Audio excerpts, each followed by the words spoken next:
வணக்கம் நண்பர்களே, வாங்க நாம் ஸ்வீட் பொட்டேட்டோ சிப்ஸ் எப்படி செய்யலான்னு பார்க்கலாம். சக்கரவள்ளி கிழங்கு சிப்ஸ் வாங்க அது எப்படி செய்யலான்னு பார்க்கலாம். அதை முதல்ல நாம் தோலை சீவி ஐஸ் வாட்டரில் போட்டுக்கலாம். நம்ம வாழைக்காலாம் சீவிர அந்த சீவலில் சக்கரவள்ளி கிழங்கை சீவி எடுத்துக்கலாம். சீவனதை நாம் ஐஸ் வாட்டரில் ஒரு 20 நிமிஷம் போட்டு வைக்கணும். அப்போ தான் அதிக அளவு ஸ்டார்ச் இதில் வெளியில் வந்துடும். நீங்கள் 20 மினிட்ஸ் அதை ஊற வச்சிங்கன்னா நம்ம கிழங்குல இருக்க ஸ்டார்ச் எல்லாம் வந்துடும், சிப்ஸு நல்லாயிருக்கும். இப்போ நான் இதை சீவி ஐஸ் வாட்டரில் போட்டுருவேன். திரும்பியும் ஐஸ் வாட்டரில் போட்டுருவேன். இது கருத்து போயிடும்ன்றனால இப்போ போட்டு வச்சுருக்கேன். சாதாரணமாக சீவின பிறகு 20 நிமிஷம் இந்த ஐஸ் வாட்டரில் போட்டு வைங்க. வாங்க பார்க்கலாம். இப்போ பாருங்கள், இதை நான் சீவி எடுத்துட்டேன். சீவி எடுத்து ஐஸ் வாட்டரில் போட்டிருக்கேன். என்னோடது கிழங்கு பெருசுன்றதுனால ரொம்ப பெருசு, ரொம்ப குண்டாக வேறு இருந்தது. அதனால் அதை ஒரு வழியாக கட் பண்ணி விதமான ஷேப்பில் தான் என்னால் ஸ்லைஸ் பண்ண முடிஞ்சுது. அதனால தான் இப்படி இருக்குது. நான் நல்லா ஜில் வாட்டரில் போட்டிருக்கேன். 20 மினிட்ஸ் இது இதில் இருக்கட்டும். பாருங்கள், இப்போவே இதிலேருந்து ஸ்டார்ச் வருது பாருங்கள். இதெல்லாம் ஸ்டார்ச் தான். அதனால தான் நாம் ஜில் வாட்டரில் போடுறோம். 20 மினிட்ஸ் கழித்து இதிலேருந்து இதை எடுத்துட்டு இன்னொரு பாத்திரத்தில் ஜில் வாட்டர் பிடிச்சி அதில் இதை இன்னொரு வாட்டி ஒரு 5 மினிட்ஸ் அதை முக்கி எடுத்துட்டு அப்புறம் வெளியில் எடுத்துடலாம். இப்போ பாருங்கள், 20 மினிட்ஸ் கழித்து நான் இதிலேருந்து ஐஸ் வாட்டரில் போடுறேன். இதில் ஒரு 10 நிமிஷம் வச்சுட்டு இதை வடிகட்டிடுங்க. வடிகட்டி ஒரு ஈர துணியில் ஈரம் போகிற வரைக்கும் அதை நல்லா ஒத்தி எடுங்க. பாருங்கள், எவ்வளோ ஸ்டார்ச் வந்திருக்கு பாருங்கள். இதுக்காக தான் நாம் ஐஸ் வாட்டரில் போடுறோம். ஏன் இப்போ பார்த்தீங்களா, இதை நாம் அப்படியே கீழே கொட்டிடலாம். ஐஸ் வாட்டரில் இதை போட்டிருக்கேன். போட்டு ஒரு 10 நிமிஷம் கழித்து நாம் இதை ஒரு கிச்சன் டவல்லையோ ஏதோ மஸ்லின் கிளாத்லேயோ போட்டு அந்த ஈரத்தை நல்லா ஊற்றிடுங்க. இன்னொரு துணி போட்டு தொடச்சிடுங்க. வாங்க அதுக்கப்புறம் என்ன பண்ணலான்னு பார்க்கலாம். இப்போ நாம் ரெண்டாவதாக ஜில் வாட்டரில் போட்டிருந்த சக்கரவள்ளி கிழங்கை நாம் எடுத்து இப்போது நல்லா கொதிக்கிற தண்ணியில் நாம் போடலாம். ரொம்ப வேகக்கூடாது. 2-3 செகண்ட்ஸ் தான் சுடு தண்ணியில் இருக்கணும்.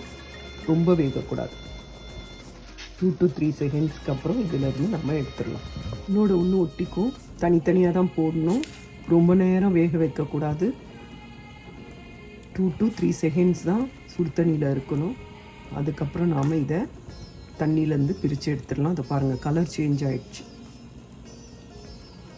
இதை நாம் இதிலேருந்து எடுத்துடலாம். அவ்வளோதான். இதை எடுத்து ஒரு தட்டில் பிரித்து வச்சுக்கலாம். நான் உங்களுக்கு எடுத்துட்டு அதை பிரித்து வச்சோன்னே நான் அதை உங்களுக்கு காட்டுறேன்.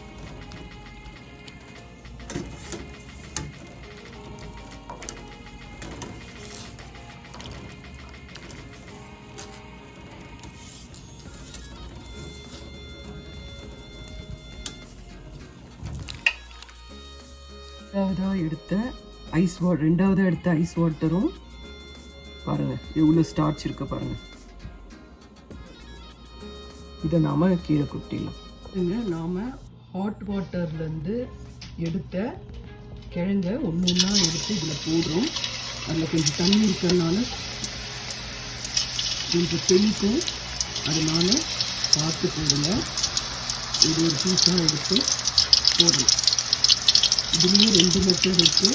அதில் உங்களுக்கு இது முதல் மெத்தடுக்குன்ற இதே வீடியோவில் 2 மெத்தடுமே உங்களுக்கு நான் சொல்கிறேன்.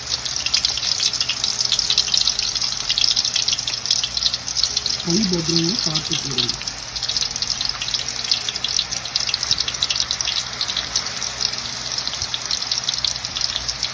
இப்படி தாங்க சக்கரவள்ளி கிழங்கு பண்ணணும்.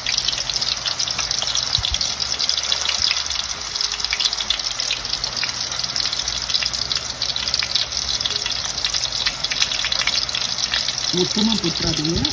இதே மாதிரி எண்ணெயில் எவ்வளோ இடம் பட்டுட்டோ அது வரைக்கும் போடுங்க, இல்லைன்னா ஒன்று வச்சுட்டு. இப்போ இதை எண்ணெயிலேருந்து எடுத்துடலாம். எடுத்துட்டு இன்னொரு டைம் போடுறதுக்கு இருக்குது, அதையும் போட்டுட்டு அதுக்கப்புறம் இது ரெண்டுத்தையும் இன்னொரு வாட்டி போட்டு எடுக்கலாம். போகிறது இன்னொரு மெத்தடுங்க. நாம் துணியில் போட்டு காய வச்சுருந்தோம் தெரியுங்களா, அதை நாம் இதில் போடலாம்.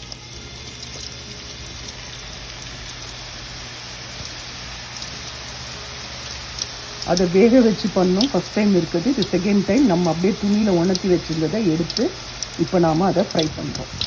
பாருங்கள், இதே மாதிரி இதை ஃப்ரை பண்ணி எடுத்துக்கோங்க. இது வந்து நம்ம துணியில் உணர்த்தி வச்சு அதை ஃப்ரை பண்ண சிப்ஸ் இது, சரிங்களா? ஃபஸ்ட்டு பண்ணது வேக வச்சு பண்ண சிப்ஸ். உங்களுக்கு நான் 2 மெத்தட் சொல்லியிருக்கேன்.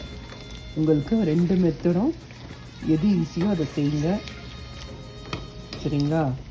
அதனால் நான் இந்த மாதிரி செய்யலான்றதை சொல்லி இன்னொரு வாட்டி நான் ஏர் ஃப்ரையர்லேயும் இது எப்படி செய்யலான்றதை சொல்லித்தரேன். அவ்வளோதான். இந்த மாதிரி ஃப்ரை பண்ணி எடுத்துக்கோங்க. இதே மாதிரி எல்லாத்தையும் ஃப்ரை பண்ணி எடுத்துக்கோங்க. எடுத்துட்டு அதுக்கப்புறம் மொத்தத்தையும் ஒன்றா இன்னொரு வாட்டி ஆயிலில் போட்டு எடுத்திங்கன்னா நல்லா இன்னும் கிறிஸ்பியாக இருக்கும். இதை நான் இதிலேருந்து எடுத்துடுறேன். அவ்வளோதாங்க. இதே மாதிரி நீங்கள் இருக்கிற எல்லாத்தையுமே ரெடி பண்ணி ஃப்ரை பண்ணி எடுத்துக்கோங்க. எங்கள் பெட்டு சாப்பிட போகிறாங்க பாருங்கள், எவ்வளோ க்ரன்ச்சியாக இருக்குது பாருங்கள். இவங்களுக்கு வந்து ஹெல்த்தி ஸ்நாக்ஸ் தான் இது குடிக்கலாம். ஆனால் இதில் சால்ட்டு, சில்லி பவுட்ரு, பெப்பர் எதுவும் மிக்ஸ் பண்ணல, ப்ளெயினாக தான் கொடுத்துருக்கேன். நல்லா க்ரன்ச்சியாக இருக்குது பாருங்கள். இப்போ பாருங்கள், ஸ்வீட் பொட்டேட்டோ சிப்ஸ் ரெடி. இதில் நீங்கள் தேவைக்கான அளவு உப்பு போட்டுட்டு நல்லா அதை குலுக்கி விட்டுக்கோங்க. ரொம்ப அருமையாக இருக்கும். இதை செஞ்சு பாருங்கள். 2 மெத்தடும் உங்களுக்கு சொல்லி கொடுத்துருக்கேன். உங்களுக்கு எது ஈஸியோ, உங்களுக்கு 2 மெத்தடு சொல்லியிருக்கேன். உங்களுக்கு அதில் எது உங்களுக்கு ஈஸியாக தோணுதோ அதை நீங்கள் செஞ்சு பாருங்கள். இது ரொம்ப நல்லாயிருக்கும். நான் வெறும் சால்ட்டு தான் சேர்த்துருக்கேன். உங்களுக்கு சில்லி பவுடர் வேணும்னா சில்லி பவுடர் ஆட் பண்ணிக்கோங்க. இது ஏன்னா ஸ்வீட்டாக இருக்கிறனால நான் சில்லி பவுடர் ஆட் பண்ணல. அதனால் உங்களுக்கு வேணும்னா நீங்கள் ஆட் பண்ணிக்கோங்க. இது நல்லா சூப்பராக இருக்கும். செஞ்சு பாருங்கள். இது சுவையாகவும் இருக்கும், டேஸ்ட்டாகவும் இருக்கும். செஞ்சு பார்த்துட்டு உங்களுக்கு இந்த வீடியோ பிடிச்சிருந்தால் லைக் பண்ணுங்கள். நன்றி, வணக்கம்.